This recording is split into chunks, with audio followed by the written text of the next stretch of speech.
For a modern-day parent, it's not just the physical safety of their child that's a concern, but also their safety online. After all, many online companies are constantly tracking a child's digital footprint.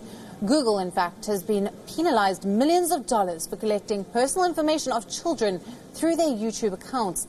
Now, it's the largest penalty in a case concerning children's online privacy and protection. Here's more.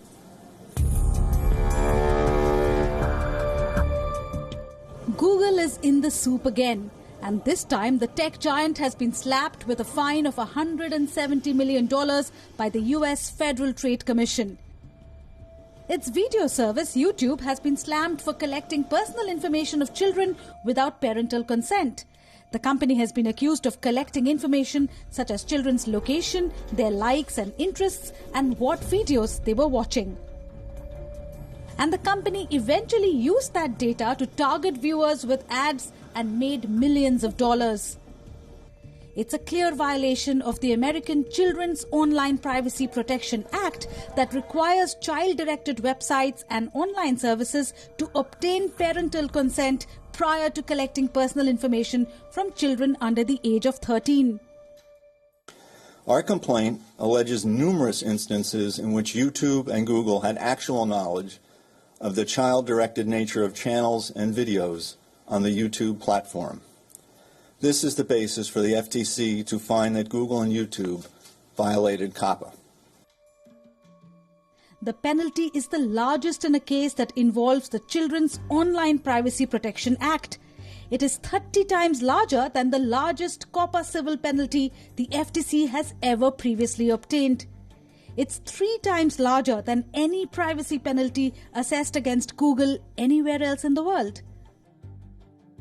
While the fine may look huge, the advocacy group that drafted a complaint against Google's YouTube service says it's too lenient. The fine is not nearly adequate enough. It should have been in the billions of dollars. That's what would have sent a message to Google. That's what would have prevented future violations. It's interesting that Google didn't even report the fine that was coming to its stockholders because it didn't even see it as affecting the company's bottom line or its stock prices. That's how small that it was. Note that Google's parent company Alphabet made a profit of $30.7 billion last year on a revenue of $136.8 billion, and it was mostly from targeted ads. YouTube, however, has now outlined how it would change the way it handles children's content. YouTube's chief says, and I quote, "We will treat data from anyone watching children's content on YouTube as coming from a child, regardless of the age of the user.